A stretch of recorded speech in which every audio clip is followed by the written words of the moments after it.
We begin this morning with a Fox News alert. President Trump kicking off his first full day at the G7 summit, meeting top Middle East leaders. Just moments ago, the president arrived for a working session with G7 leaders as well as President Zelensky. Later this morning, he will meet with the Emir of Qatar and the president of the UAE. And this comes on the heels of him securing a peace deal with Iran, which includes reopening the Strait of Hormuz and limiting Tehran's nuclear power. But the White House is also warning Iran to be on their best behavior or face the wrath of the U.S. military. And while Democrats like former President Obama try to downplay this deal, Vice President Vance says it's better than the 2015 version. And I'd ask the president, the former president, I'd say, Obama, why in the world, if it's the same thing, why is it that the Gulf Arabs hated your deal and they love our deal? They are the ones who are in the region. They know what it means to enrich the worst terrorist regime in the world. And they also know what it means to turn over a new leaf and to go to a different future. So I think President Obama, he should acknowledge that the people who are closest to this, they love the Trump deal. They hate the Obama deal.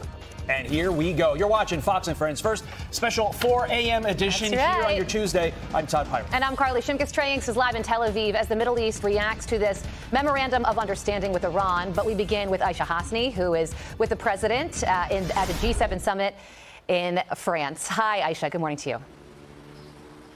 Good morning to you, Todd and Carly. From one conflict with the wind at his back is feeling pretty optimistic about the Ukraine war coming to an end. He said that maybe we can do something. We'll see. We're following these talks very closely. He's got a busy agenda today. Yesterday, though, the president declared the core objective of the conflict in Iran had been achieved, which is that Iran will not have a nuclear weapon. They've agreed to that, he says. But no one has seen the text of the memorandum of understanding as of yet, which the vice president says is apparently only a page and a half of a general document. The president says, though, it will be released soon. I think pretty soon. I would say, I want it to be released because it's a very powerful document. It's not like the Obama document, which was just a terrible document. This is a very powerful document, and I want it to be released. So probably pretty soon. I would say sometime after Friday, because the strait opens completely. It's open now, but it opens completely. The president also pouring cold water on a lot of talk and questions over this $300 billion reconstruction fund that Iran supposedly gets as part of this agreement. He called it fake news yesterday, and it comes after a U.S. official told reporters the two sides discussed the possibility of such a fund tied to performance of Iran, as it would be performance-based. The vice president seemed to confirm it during an interview Monday morning, saying that it would be funded by the Gulf Coast Coalition so long as the Iranians upheld their end of the bargain. And here is the VP on Hannity last night. Prosperity that can flow from that. And like I said, the president has a very packed day today, so he'll be in this meeting with Zelensky and the G7 leaders, and then he'll have a one-on-one meeting with the the Emir of Qatar. He will have a bilateral with him. Qatar, of course, is getting a lot of credit for seeing this deal across the finish line, as are the Pakistanis. The Qataris are not part of the Abrahamic Accords, so the Iranians trusted them to be mediators in all of this a lot more than others. Carly, Todd. And we will be breaking all of that down over the course of the next 2 hours. Aisha Hasni, thanks for kicking us off. We appreciate it. Meantime, let's bring in national security and military analyst and international relations expert, Dr. Rebecca Grant. Dr. Grant, let's start with Ukraine. In the 4+ years now since the war has begun, and that number is massive. We've had multiple summits, multiple meetings, bilats, you name it, and yet the war rages on. What could be different this time? Well, here we go. Ukraine zooms to the top of Trump's agenda. And what is different is Ukraine's long-range drone strikes on a wide variety of targets across Russia, oil fields, air bases, and other targets. Now, these are a lot of drones that Ukraine has made themselves. They don't have the biggest warheads, but they've been able to do a lot of damage, really hurting Russian oil production back earlier this spring. And this puts a lot of pressure on Putin. So Ukraine is pressuring Russia in a way we haven't seen before, and Russia's advances on the battlefield have slowed. Ukraine is really holding them. Putin will never have the victory he wanted. He can't even take the rest of the Donbass. And this is a big day ahead with a whole lot going on, from talks with Ukraine to Iran. There'll be China discussions as well as discussions over artificial intelligence. What are some of the most important things that the president can accomplish at this G7 summit overall? Well, I'm glad you mentioned AI because this is really crucial. You know, we're in a race to stay ahead of China. Europe's not as strong in AI, but they sure have a lot of regulations that hurt our best and biggest tech companies. And Trump very much wants to see some of that moved off. There was also some discussions about AI safety, but really this issue of staying ahead of China in the AI race is quite essential. I think Ukraine obviously will come up too. You know, the EU is supposed to begin the process of accepting Ukraine and Moldova. And there you've got in the G7 the key power players who can move that along. Obviously, of course, they'll also be talking about Iran and that situation. And don't forget, there is a trade deal that was set up last year, and it's got to be finalized soon. So that is also going to be part of the discussion to make sure the tariffs stay where they are now. I'm glad we dealt China into this discussion. How do you see China, Russia as well, reacting to the G7 overall? Specifically, President Trump, to your point at the outset, saying, Ukraine now at the top of my list now that we have a deal, or at least a memorandum of understanding for a deal in place on Iran. How do you see those two countries reacting? One, a country that literally is in the war in Russia, and two, our number one adversary in China.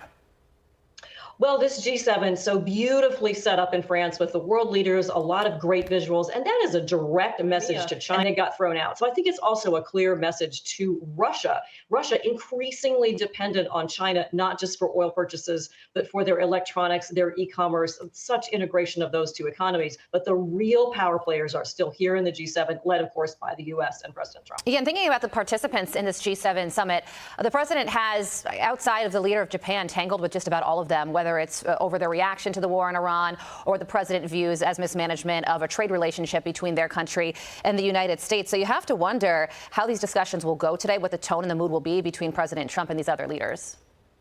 Yeah, he's been pretty ticked off at Britain and France and Germany all in sequence.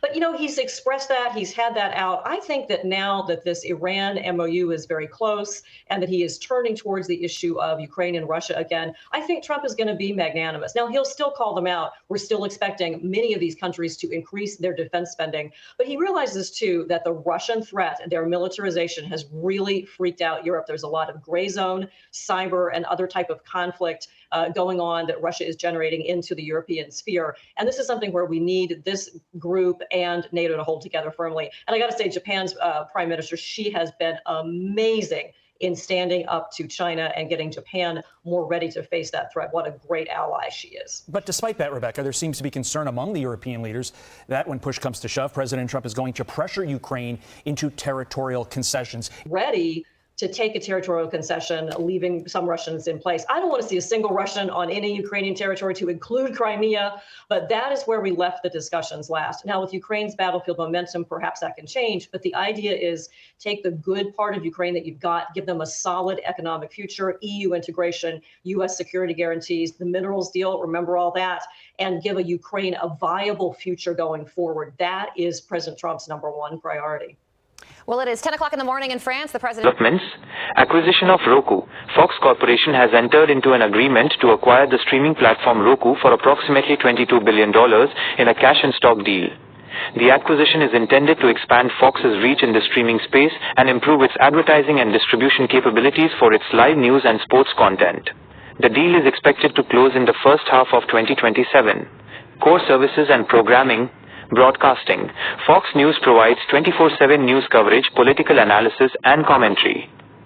Popular shows include Fox and Friends, Special Report, America's Newsroom Say Sorry, and primetime commentary programs such as Hannity, Gutfeld, and Jesse Waters' Primetime. Digital and streaming. Fox has centralized much of its digital presence through platforms like Fox One, which serves as a hub for live news, sports, and entertainment. They also offer Fox Nation, a subscription-based service featuring original shows, documentaries, and exclusive content. Mobile apps. The company maintains a dedicated Fox News app for breaking news, alerts, and on-demand video, as well as the broader Fox One app. Political and media context. Alignment. Fox News is widely recognized for its conservative political alignment. It has been a subject of various academic and critical studies regarding its influence on American politics, particularly its role in shaping conservative voter turnout and the media landscape.